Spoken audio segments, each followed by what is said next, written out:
Hi everybody, I'm Fran Spielman and this is the Fran Spielman Show, sponsored by AARP. Our guest today is Lori Lightfoot, the mayoral candidate, the former federal prosecutor, police board president, and so many other things in government. Welcome. Yes. It's my pleasure to be here. So, you've had quite the week. It's been a great week. Really good week. I think that we are surging and peaking at the right time, and people, the undecideds are still out there, but I think they're paying attention, and I think they're undecided because, frankly, after millions of dollars in TV ads by the Burke Four, they recognize that they need an alternative, and they need a choice that's different from the past. And we are doing everything we can to reach out to voters all over the city and the undecideds to say, hey, look us over. We offer a very different perspective, an independent reform candidate who's not part of the past, and I think we need to turn the page from that and move forward in a different direction. And from what we are seeing and what we're hearing, that message is definitely resonating and starting to catch fire. Now you have the added gift, I would say, by Toni Preckwinkle firing, the midnight firing of our campaign manager. Let's explain to the viewers out there. This was about a Facebook post. Mm-hmm.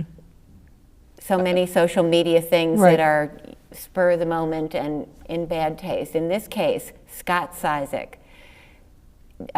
made fun of something you said about your role as a former young federal prosecutor who had been reprimanded by a judge, and you had said I was following orders, and he used a picture of the Nuremberg trials to say just following orders, that doesn't wash, or that excuse didn't work. Right. Let's talk about this. Sure. What does it say about Toni Preckwinkle, or does it just say something about him?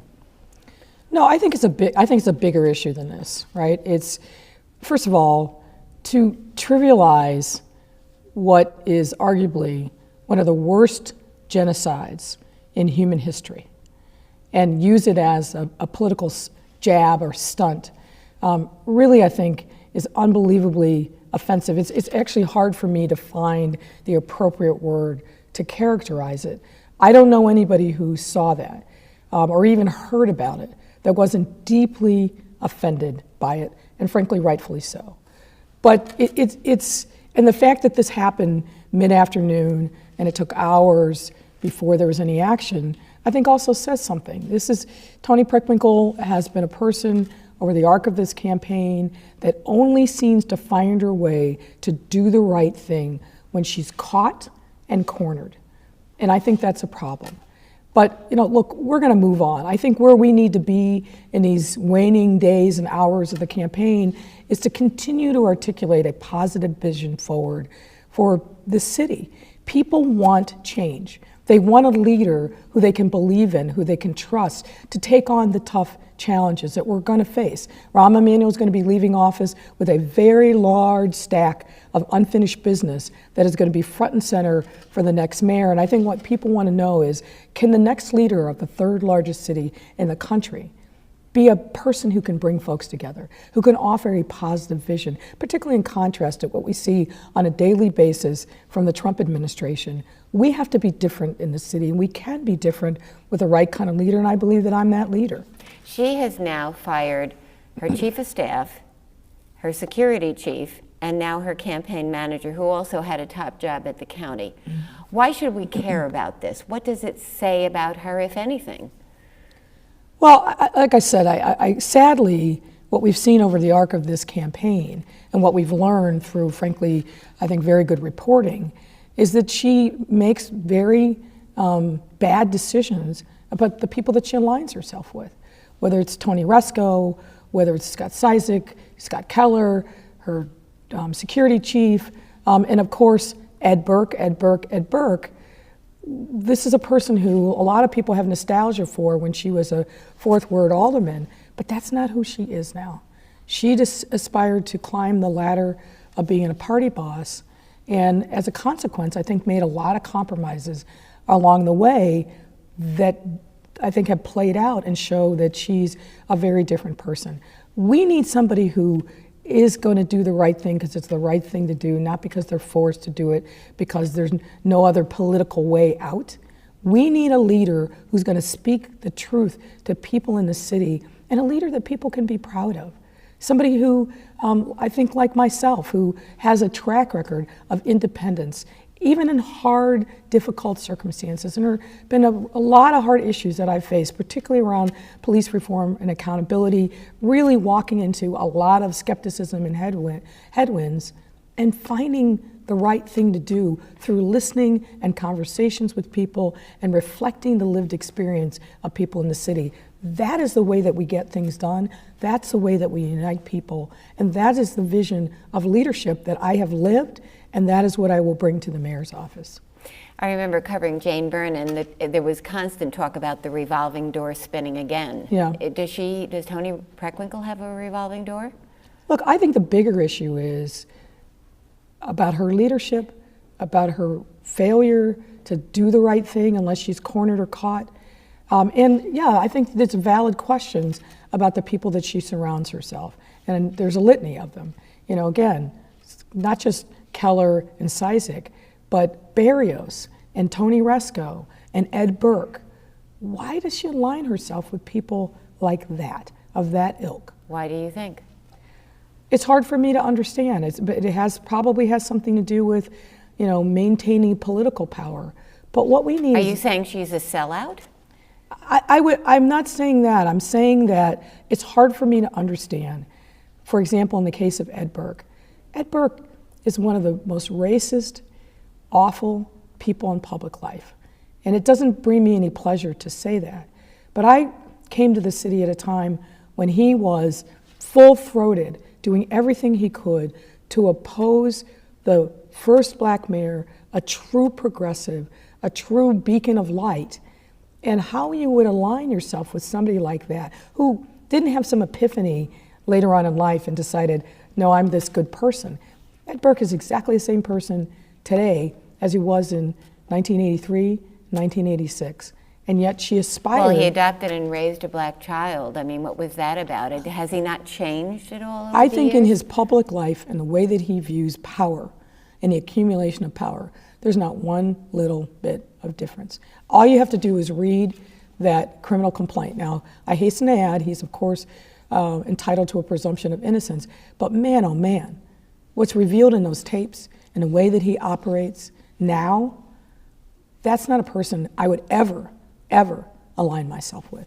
You're a former federal prosecutor. You put a corrupt alderman, Virgil Jones, in prison. Yes.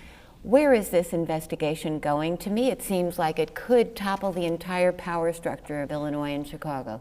Well, what I can glean is that there's a lot of different tentacles to this, and a lot that hasn't, frankly, been disclosed in a public view.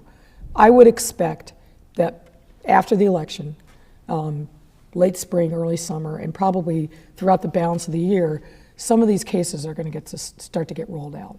And you know, I was a prosecutor at the time of Silver Shovel, which was the last big political corruption scandal that shook the city. I think this promises to be at least as big, if not bigger, than that. When you have Danny Solis wearing a wire for 2 years, the chairman of the zoning board, who so many people clearly had to come and kiss the ring because of the position of power that he held, the doors that he could walk into, I think we have, you know, your imagination is not going to be able to conjure up what I think is going to ultimately be rolled out in a series of criminal complaints and indictments. Is it going to be the business community too? Is it going to be Mike Madigan and people at the state level? I think it's anyone that he conceivably had access to, who frankly wasn't working on the square. I think it's going to be it's going to rock the city, but frankly, all the more reason why we need a mayor who isn't part of that culture. We're going to have a steady hand at the till when these federal cases start rolling out. And we're going to have somebody that people can believe in and trust to get business done and not be caught up in any of it. I don't think any of the Burke Four, frankly, can say that. And look, whether it's Toni Preckwinkle, who frankly made herself a fact witness in the Ed Burke case because of the fundraiser and frankly her many different equivocations about her relationship, where the money came from, who initiated the fundraiser. She's going to get questioned by the FBI, to be sure. There's no question about that. Do you think she already has? I don't know if she already has, but there's no question in my mind that she will. That's a certainty. It's just a question because of her connection to Ed Burke, because of, frankly, the charges against Ed Burke featured the fact that he extorted a campaign contribution for her. And I don't think she's told the public the truth yet. What do you think? I mean, do you think she knew about it? I don't think she knew about that, but your common sense tells you a decent prosecutor, and the prosecutors who handle these cases are more than decent, they're excellent. And the FBI, they're going to want to know what was said. How did this fundraiser come to be? And they're going to look, of course, at every dollar that was raised during that fundraiser to make a determination if Ed Burke put the arm improperly on anybody else. He raised over $100,000 for her. They've got to analyze every single one of those contributions to make sure that they were legitimate and not part of some kind of extortion conspiracy. So, well, wait, when you say that she hasn't told the public the truth, what hasn't she told the public the truth about? I don't think she's told the public the truth about the true nature of her relationship with Ed Burke. How it was, for example, he came to her to ask her to give his kid a job. There's been halting... To give him a promotion. Yeah. He was already at the sheriff's office and under investigation. Well, but move him from the sheriff's office, which is an independent agency, she said he came to the county. her. So you're saying that that's a relationship that's closer than... I think we don't know the full contours of that